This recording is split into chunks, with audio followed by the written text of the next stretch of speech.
If you ask me, what one thing can I do in my business every single day that would help me be the most successful? I would tell you it's our topic of discussion today on the podcast. And I'm going to give you 10 different ways that you can do it. Come listen. Welcome to the Launch Your Box podcast with weekly tips, tricks, and strategies to start, launch, and grow your subscription box. Now, here's your host, Sarah Williams. Welcome back to the Launch Your Box podcast.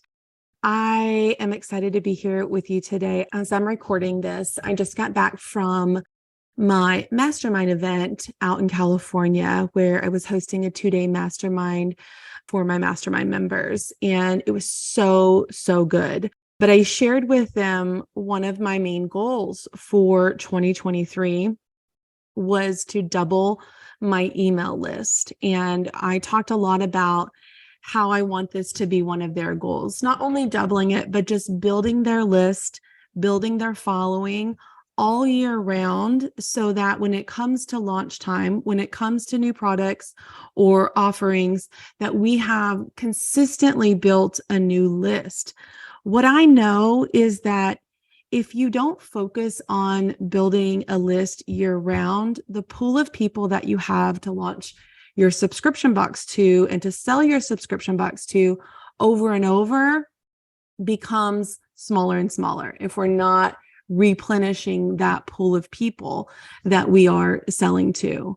And so what I want you to get out of today on this episode is I put together 10 ways that you could be building a list. And there are different ways. I'm not saying that you need to do all of these. I want you to think about these as your mission for the year. Like, how am I going to continue to build my list so I have a bigger pool of people to market to every time I launch, or every month if I have an open subscription when I'm showing my new thing? I have to get in front of new people. You have to get in front of new people, whether you're brand new to subscription box business or if you're seasoned like me. I'm going into my 6th year of having my subscription box, but I constantly have to focus on building my list. And if you can focus on building your list every single month of the year, and every single day, you should have some list building effort just working in the background for you. You're going to be in a better position when you go to launch, when you go to increase, when you go to show the next box, to create signups. Okay. So I put together 10 different ways to work on list building this year. Number one, super easy, is adding a pop-up on your website. I'm just guilty of not having this rolling all year round. It's like I do a pop-up, it goes really well, 3 months, 6 months, and then I feel like it's getting old, so I take it down, and then I don't put anything back up for a while. And so this is the biggest lesson I can learn for myself. When my pop-up is up and I have a good pop-up, it's usually converting really well. Why don't I have a pop-up all the time? And so that's something that we can have on our sites all the time, collecting the traffic that we're driving over to our websites. And we do this. We're driving traffic to our websites every day with posts and products and launches and promotions. Why aren't we having a way to capture people if they don't purchase? And so getting a pop-up, number one, on your website. We're doing training about pop-ups in Launch Your Box this month. It's called Perfecting Your Pop-Up. And so it's just one thing that sometimes we set early on in our business. We don't go back and refresh it and analyze, is it working? Is our offer converting on our pop-up? And are we nurturing those people? So getting a pop-up on your website, number one, for list building. Number two is I want you to create an opt-in on your website with a way to serve your audience. And you can do this in a couple different ways, but you want to give them more information in exchange for your email address. And I have 2 different ways that I do this for my own business, but for Launch Your Box, a great example is I build a landing page, and I have what's called my packaging cheat sheet on a landing page. So it's just a real simple landing page that talks about what is in my cheat sheet. And it's basically all the packaging that I use for my own subscription box and where I buy them from. And that's juicy content. Okay. It's free. So when I talk about, packaging and someone says, oh, where do you get your packaging? Oh, grab my cheat sheet. And then they're opting in to get it. It's just one landing page. It has very little copy on it. Just here's what it is. And here's a box to opt in. The other way that I do this, and I do this a lot in my subscription box business, is I'll do a blog. Say this is, my box opening for the month. Every one of you can do a blog once a month with a box opening. And as you're talking through each piece of the box and how it came together and your theme of your opening, you can offer an opt-in on that page. And it could be like, I like to do a style guide. Here's 5 ways to style your t-shirt for the month. You could do like a free printable to go with the home decor box that you just put out there. And it could be the printable that's in the box too, but now everybody can get that printable for free as an opt-in. It could be a checklist that goes with your beach box. So I've done this before too. I had a beach theme box for the month and I created a beach checklist, a beach packing checklist of things that you need. So they can get that checklist for free by giving their email. This could be like tips on caring for your pet if you have a pet box. Think about the industry that you're in and what could you provide that would help serve your audience. So the beach packing checklist, 100% serving my audience. Okay. They can download it. It's for free. A printable, 100% free. And that would serve them because it would go with the things in your box. So think about how you can create an opt-in on your website or on its own, on a blog or on its own landing page, that you can get people's email address to give them a freebie. So number 2, that's an opt-in. Okay. Number 3, this is something that everybody can do no matter what stage they're at in their business. And I encourage you to do it right away as you're starting your business to build your list. But I also encourage seasoned boxed owners to do it periodically through the year to continue to grow their lists. Okay.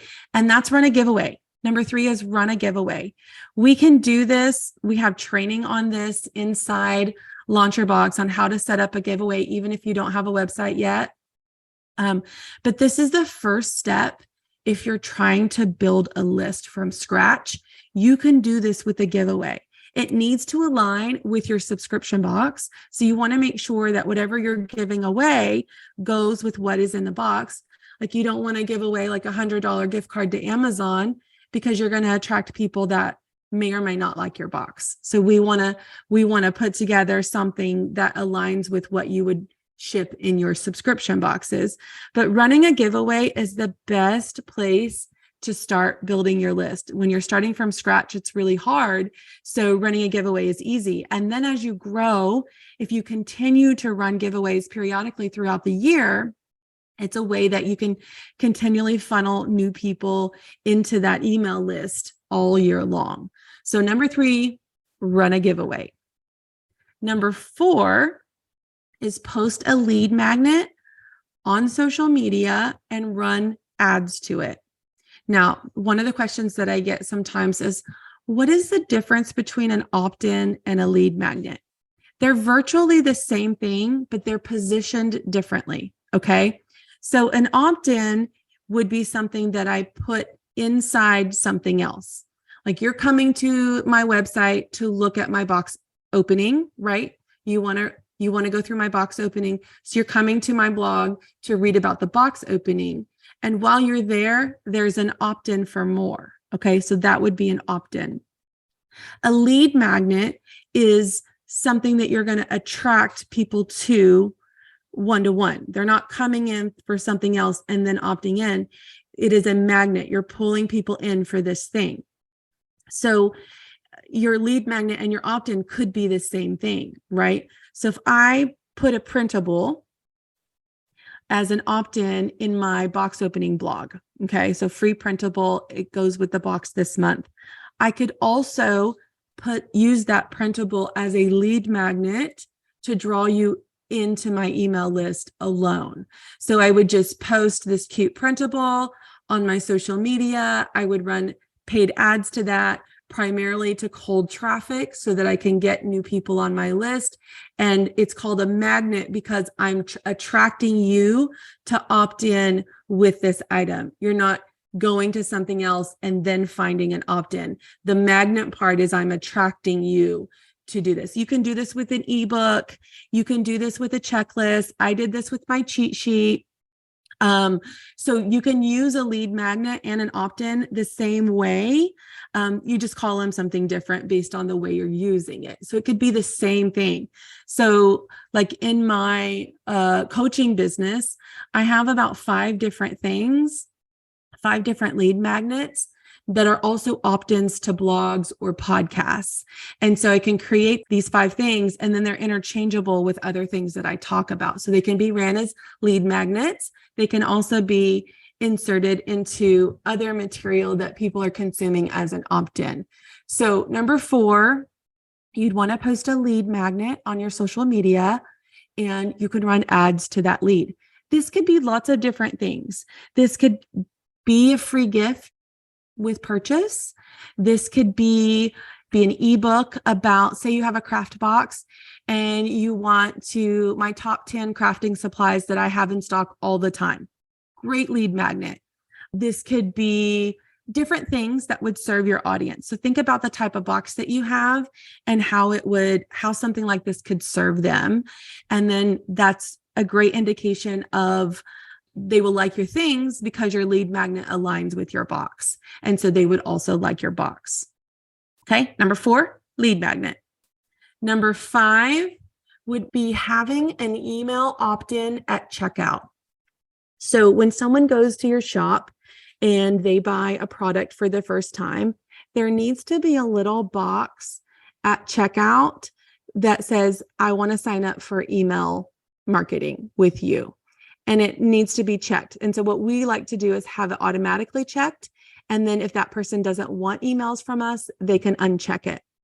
What we can't do is just download an email list from all of our buyers and start marketing to them. They have to opt in. And it can be automatically checked for them and they can uncheck it, but they have to opt in to get marketing emails from us. So one of the best ways we can do that is just by having that little box at checkout saying they want to get our marketing offers in their email box. And that will fill your list every day.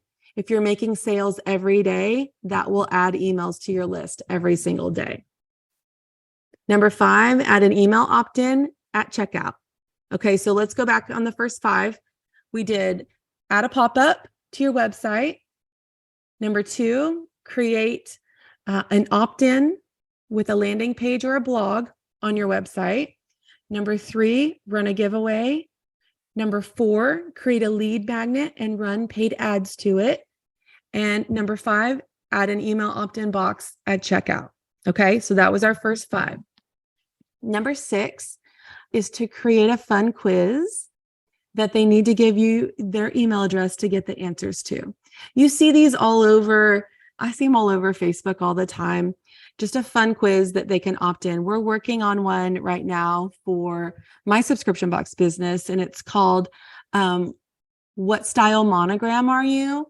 And they'll go through and answer a series of questions, and then we'll pair them with a monogram style. And these are just what I've picked out. It's just something fun. It's not super technical, but people that love monograms are going to fill out this quiz. And then to understand what style of monogram they are, they're going to have to give me their email address to get the answers. Okay.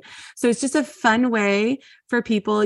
Then they'll share it with, look what style monogram I am. It's a fun way to get email opt-ins. So you want to have it aligned with your subscription box and what your products are. I did one a few months ago and it was like, what potato chip are you? And it's super fun. So people just do it and they're like, oh, I'm a salt and vinegar potato chip, or I'm a barbecue, or whatever that is. That's more fun. But I can't do a quiz like that because that doesn't align with my ideal customer. I'm going to get every Joe filling this thing out to see what potato chip they are, and not person that loves monograms. So it has to be aligned with your offer, but those things are so shareable. So you could put together a quiz and create an opt-in with a quiz. Number 7, this is probably my least favorite. I know that it works, but it's my least favorite for a couple of reasons. And that's offering a discount. I don't love to offer discounts, or maybe a free gift. Free gift always feels better to me, but I'm going to tell you why this is not my favorite. And I'm probably going to age myself a little bit here. But back in the day, if we wanted to order pizza, my mom says, we got to find a coupon. So we went and looked at the yellow pages and we cut out a coupon so that we could call Pizza Hut and order our pizza. Okay, that was back in the day. We couldn't order a pizza unless we had a coupon. Like that was the rule in our household. Like if we didn't have a coupon, we couldn't have pizza for dinner. Another one, and this is also going to age me a little bit, but I specifically remember we couldn't go to JCPenney unless we had a coupon. Like they would send coupons in the mail all the time, and we would only go to JCPenney's if we had a coupon. And what those two things did, and I don't know why those things have stuck in my mind as a young kid or a young teenager, but it made it to where we couldn't shop places without a discount. It trained us that there would always be a discount, and we couldn't buy those things without the discount, without the coupon. And so if you're not old enough to know those things, ask your parents, because it's kind of funny. But also, we don't want to train people. We don't want to train people to only shop with us when we have a sale or we have a discount. How many of you only shop Victoria's Secret during their semi-annual sale? You only shop with them twice a year because you know you're going to get good bargains and it's going to be a sale. That might be the only time you shop there. So we want to not offer a discount all the time. That's why I love the free gift better, because we can say, grab a free gift with your purchase. So we know they're going to purchase. They're going to feel good because they have a free gift. We have some extra inventory off our hands that we would it's probably less than a discount that we would offer anyway. And so I would love for you to offer a free gift. You can do this in a pop-up. You can do it in an opt-in. You can do it as a lead magnet. But that's one way that you can build a list, is with like a free gift with purchase. Number 8, I love this one. I do this one a lot with my coaching business.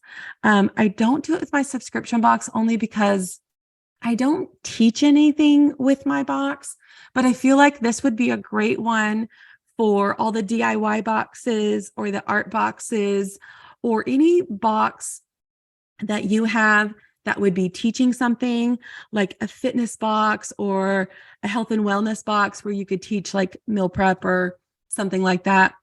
But number 8 is to host an event or a workshop. This could be free. It could be a low dollar offer. I see a lot of the craft, world do this with like a challenge or a boot camp. I do this with my coaching week, but basically I charge $10 to come to coaching week, and we fill it with thousands of people when I do that once a year. And there's wording, there's verbiage when you check out that says you will be added to our email list. By checking out, you agree to be added. And you can do the same thing with a workshop or a class or a challenge or a boot camp. And you can just funnel people into that free thing and get hundreds or thousands of new people on your email list by hosting an event of some sort. But make sure you have the verbiage there so that you can then funnel all those purchases into your email list. But number 8 is to host an event, workshop, challenge, boot camp, masterclass, whatever that is, and make sure the verbiage is there to be added to your email list. That will give you a lot of traction fast. And if it's something related to what you're put in your box, you know that that's the perfect person to be on your list. Number 9, Number 9 is a great way. I have seen members inside LauncherBox do this, and I love it. It's an easy way that you could create some fun, some exclusiveness. But number 9 is to tease a sneak peek or a behind the scenes content with an opt-in. And so what that means is, I always put together a sneak peek of what's coming out in the box, and you can see the colors, and you can see the monogram color, and you can see different objects, but you don't quite know exactly what it is because I get really close. What I've seen is that subscription box owners can like pixelate or blur that out a little bit and ask for your email address to see the picture. Want to see the sneak peek? Opt in here and I'll send it to your email box. Or you can even have it go on the next page, the graphic, like after they put in Klaviyo, it's called the success page, but they can put their email address in. And then when they hit submit the success page, you can put the image non-pixelated so they can see it immediately. And now they're on your email list. You just have to make sure the wording is on there that you're opting into our email list so that they know. But you could do this with like not only the sneak peek, but you could do this with like a behind the scenes tour. You could take a picture of you packing the boxes. Don't show anything, but you could say, hey, want to see me pack your box? Drop your email below and I'll send you the video. And then you could make a short video of you packing a row of boxes. They're going to see some of the pieces going into that, but that would be another great opt-in to kind of tease a sneak peek or some exclusive behind the scenes content with an email opt-in wall in front of it. Number 10 is a great way to work on building your list. Not only your list, but your following as well. But number 10 is getting in front of new audiences. And the way that you can do that is collaborate with other brands, other businesses, maybe influencers that have your ideal customer in their audience, but maybe they sell different things. You could do this in a lot of different ways. You could run a joint giveaway. So say that I want to get in front of other people. I've done a giveaway before with some local businesses, and one of them sold jewelry. So she did jewelry. One of them sold some signs, like little home decor signs. And then there was me. I had my monogram box. And so we each contributed some items for a large giveaway. And then we shared it on our pages and did a giveaway, but you had to follow each of our pages. You could create an opt-in around that, enter the giveaway this way, and share that email opt-in list. The goal is really to partner with someone that has an audience size similar to you. And that makes it mutually beneficial. So like if I have 20,000 followers and I want to partner with someone with 100,000 followers, that might not be exactly a win-win for them. They might be like, well, I have 5 times more followers than you do. How does this benefit me? One, they would get in front of my 20,000 followers, but I'm going to benefit more probably because they have more followers and I would get in front of more people. So that might not feel like a win. Instead, I want to go partner with someone that has 15,000 followers or 25,000 followers, or some 3 of us that have similar following counts so that we can benefit each other. So I want you to think about how you can benefit each other, not just yourself in these situations. Another thing that I do, and many of you can do if you teach something, but I try to get on a new podcast once a month. So I am typically a guest on someone else's podcast once a month. Some of you listening right now have probably come from hearing me on someone else's podcast. And I do this in a way that serves people. Okay, I'm not doing it in there to be salesy. I'm not going on someone else's podcast or teaching in someone's membership or anything like that to sell something. I'm doing it to serve their audience. And in there, I will take one of my free opt-ins that I've created up in number 2 or number 4, and I will offer it to their people, to their audience. I'm like, yes, if you want to know where I get my packaging, I've got this free packaging cheat sheet. I'll give it to everybody, drop the link for them. They're opting into my list. They're saying, I'm interested in where she gets her packaging. That shows me that they ship products and they might be a good person to be in my membership launcher box. So think about that for you too. If you created your top 10 craft tools, like we talked about in number 4, and you're going in someone else's audience and they're like, oh my gosh, that glue stick is awesome that you're using to teach us. Where did you get this? I'm like, oh, it's in my top 10 tools. Here's my list. Drop the link for them. You're serving them. The intent is to serve someone else's audience, not to sell to someone else's audience. Then they will be on your list. Then you can nurture and you can follow up and eventually sell to them as well. So that's number 10. Get in front of new audiences. You can do it by serving another audience, collaborating with other brands, doing a collaborative giveaway with other businesses. There's lots of different ways that you can get in front of new audiences. So that's my list. That's my top 10. Let's go back over it one more time. But I want you to focus on building your list year round this year. If you can focus on these things, just take some of them. Like right now, today, what could I do to start building my list? If that's a pop-up, great. That'll work for you every day of the year. If that's a giveaway, great. Let's run a giveaway this month. Maybe it's, I've got a pop-up. I just ran a giveaway. What can you do next? Maybe that's developing a lead magnet or creating an opt-in on your website. Keep going through this list because every one of these points is going to lead to you list building. The further that you dive deep into this list of 10, the more you're going to grow your audience. The more your audience grows, the more your subscription grows. So I'm going to quickly go back 1 through 10, and we're going to wrap it up. Number 1, add a pop-up to your website. Number 2, create an opt-in on your website. Number 3, run a giveaway. Number 4, run ads to a lead magnet. Number 5, add an email opt-in at checkout. Number 6, create a fun quiz. Number 7, offer a discount or a free gift. And number 8, host an event or a workshop. Number 9, tease sneak peeks or exclusive behind the scenes. And number 10, get in front of new audiences. Go get some work done. Start building your list because we're going to grow our subscriptions this year.